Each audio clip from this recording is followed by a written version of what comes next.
Hello there friends, as I promised I'm gonna do a small video, hopefully short video, to show you the main differences between Armor Warfare and World of Tanks. So I don't waste more time, I'm gonna start naming them as we speak, okay? So first of all, most obvious, World of Tanks is based on World War II tanks, while Armor Warfare is based on modern tanks from 1950 to present. So yeah. The second thing the second thing that there's in the game, World of Tanks has up to 25% RNG. Armor Warfare has 10% RNG to armor piercing shells and high explosive, and 15% to heat ammo, which is huge, especially if you played World of Tanks for long enough and saw what RNG can do to you. So 10% RNG is really good, and guns here are very accurate, which means you get to control a lot more your tank, to say the least. You know, you get a lot more control than in World of Tanks. It's not so much random factor. So it's a very good, really accurate guns, and less RNG. It's perfect, especially from a good player's point of view. Yeah, a lot of people be waiting for this. Arty is not annoying here. Like, you don't get one shot like in World of Tanks. How many times has happened to you that you go in hoping to get a good game and boom, all of a sudden you get one shot by Arty? Now Arty here, the best way to compare it, like, think of the tier 6 FV Arty in World of Tanks. Like, it has fast rate of fire but low alpha damage. So right now I got a tier 4 Arty, so at best that Arty has maximum 221 damage, I think, if it manages to direct hit you. Yeah, I think it does a bit more damage to unarmored tanks like Arty or light tanks. So just stick around 200 damage if it manages to direct hit you. And you will only manage to direct hit tanks if they literally stand still, like camping, to say least. Like in this game, Arty truly is made for the purpose of preventing camping. Like, it does make the battles really dynamic because of the shell travel speed of Arty. It's very hard to hit moving targets because it takes a good couple of seconds till it reaches the target, because the maps are huge here. So most definitely Arty here defeats camping because you need to move, and as I said, Arty, if it direct hits you, it does like 200 damage per shot. That's for tier 4 Artys. It might increase for higher tier Artys. So yeah, most of the times you just get the splash with Arty for 100, so it's perfectly fine. You definitely don't fear to get hit by Arty. You can perfectly tank, like with a tier 4 MBT, you can tank 10 Arty shots no problem. So it's good. You're definitely not afraid to go out and fight, because Arty will kill you, you know. And another thing about Arty, after you shoot with Arty, after each shot, you are visible to the map, to the enemy Arty, which means if you don't move, you will be traced, because for a couple of seconds after you shoot, the enemy Arty sees you. So definitely no more fapping with one hand and playing with the other. And another thing, Arty here tends to be like really support like besides the fact that Arty can deal damage, it also has illumination shells, which, like, if you target them on a part of the map, you basically spot that map, it just lights it up like you'd be doing the spotting yourself. So if you're in a platoon with another Arty, that's just perfect. You can spot and he shoots. Not to mention Arty is limited per two per match, so it's perfect. Arty's not really good, and it's also limited per 2. When I say not really good, it's not really good from medium tank or MBT's point of view, you know. And it's also not frustrating to play Artie because it's very accurate, and you do like, yeah, you do 100 200 damage per shot, but it keeps adding up on the course of the battle. You might end up doing the same damage as a normal tank, maybe. Hasn't happened to me yet because it's really hard to do damage with it. And also Artie here has smoke shells, which can conceal your tanks, your allied tanks, or obstruct the view of the enemy tanks, which is great. As I said, Arties really support like here. Okay, the grinding in this game, it's definitely not linear like in World of Tanks. In World of Tanks, you just gotta grind XP on and on and on and on to unlock all the tanks, to unlock modules, and it's really frustrating. Grinding here is definitely non-linear. There are some tanks that require you to grind XP. There are, like for example, with one tank from one dealer of tanks, you can unlock several tanks because some tanks require you to grind XP, some tanks require you to do a certain amount of damage with a tank from that dealer, some tanks require you to block a certain amount of damage with the tank from that dealer, some tank requires you to play a certain amount of battles with a tank from that dealer. So as I said, with one tank you can unlock several tanks at once, which is great. Definitely not the huge grind fest. I guess grinding is a lot easier here. Okay, this game has PV. One of the most important factors, this game has PV for people that are tired of I don't know, bad teams, or are tired of or that think that PvP is too much for them. This game has PV. You can basically play versus bots, and you got certain objectives to complete, which is really good. You can platoon up to 4 people, with up to 4 people, like 5 total, but with up to 4 people in PvE missions, which means if you got a really good platoon, you get to farm XP relatively fast, and it's especially good if you like play stock tanks. You know, you can just grind them in PvE. But as I said, stock tanks are really good here. Like, definitely not. Just think how frustrating it is to play World of Tanks with a stock tank. Like, you can't pen anything, tank is slow and stuff.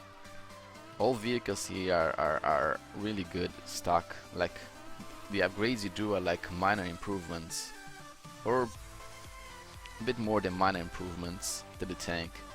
But the tank is perfectly playable stock. There's no problem with that. So going back to PV, you can platoon up to 4 people in PvE to do to grind XP.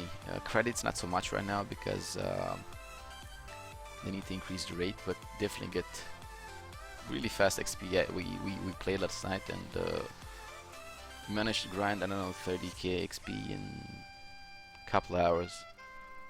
Yeah, if you got a good crew, it's gonna work. Okay, matchmaking here, it is very different. For example, each vehicle has a battle rating number assigned to it. Like, let's put a tier 1 vehicle. Let's take an example as a tier 1 vehicle. It has a certain battle rating number assigned to it. The more you the more you upgrade the tank, the more modules you put on it, that vehicle will that battle rating number will increase. Which means, if you're playing a stock tank, the matchmaker will try to give you the best matchmaking possible for that tank, like easier games. If your tank is fully upgraded or it's not stock, that rating increases, so it's gonna try to give you the full matchmaking of that tank, which again makes grinding very, very easy, since, as I said, not only stock tanks are perfectly playable, but you get it easier since the matchmaker is not so harsh on you as to put you in higher tier games. Let me see what else I wrote down here. Yeah, and if you're platooning, when you're platooning, let's say you're platooning with 2 other people, when you're platooning, the matchmaker counts all tanks as being fully upgraded, so it will give you the full matchmaking of that tank. So when you want to platoon in this game, think about that. Don't, for example, platoon stock vehicles, because it's probably not going to be so good. Yeah.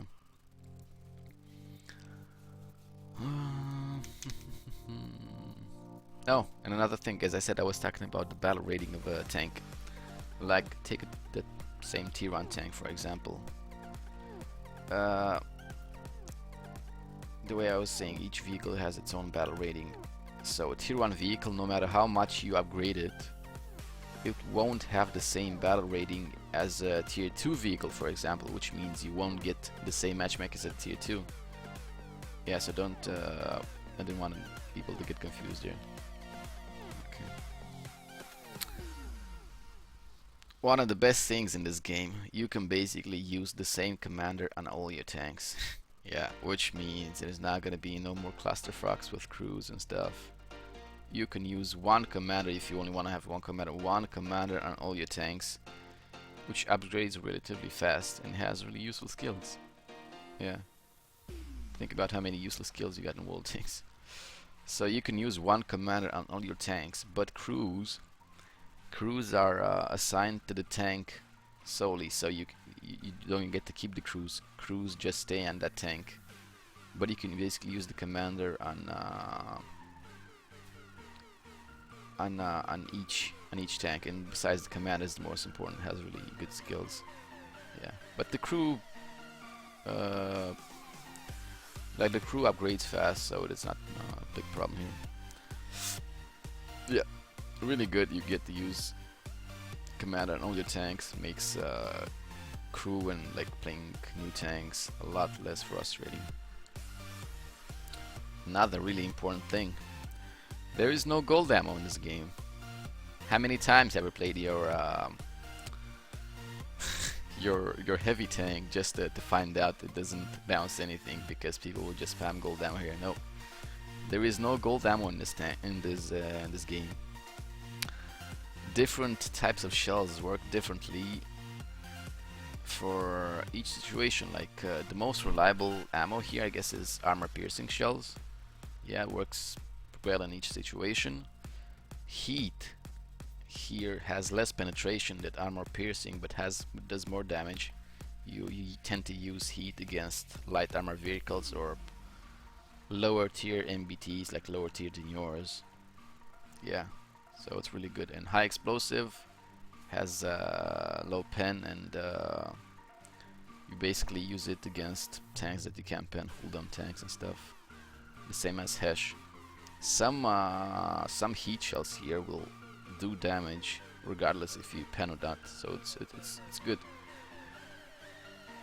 Definitely no gold ammo spam, and it's really good. Like, armor really has the meaning of armor in this game, especially at higher tier. It's really hard to pen other tanks, especially main battle tanks. So it's really good.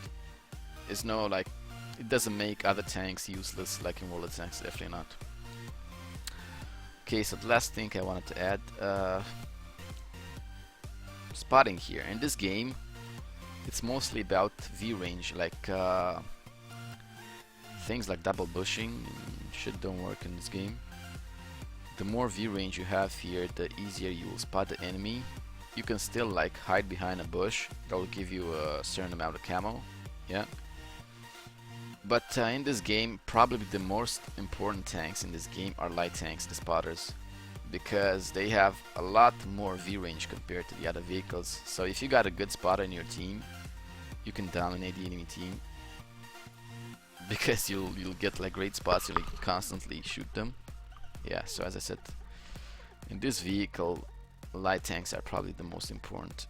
Take quality tanks, for example. Light tanks are useless. You can do the same thing with a medium tank, and you're not restricted to driving a light tank. Yeah, like vehicle classes in this game, each has its own role. They're not useless, definitely not useless. So I think right now light tanks have the most importance, since if you get the good, that's mostly on open field maps. If you get a good spotter, it's gonna be a lot easier. And regarding maps here are huge. There's definitely no corridor maps like World of Tanks, you're not forced to brawl in a certain point of the map. No, the whole map is usable, and the maps are huge, so it's a really good experience. You're not forced to brawl in a corridor you want, you know. You can definitely use the whole map, so it's great. Really good changes. Too bad World of Tanks doesn't imply them more. Didn't thought of it till now, yeah. Really good change. Well, this is about everything I can think of now. If I remember some, if I think about more stuff, I'll probably add them later. But for now, these are mostly the main differences between Armor Warfare and tanks. So thank you for watching. Hope you enjoyed the video, and see you on the stream. Bye, fellas.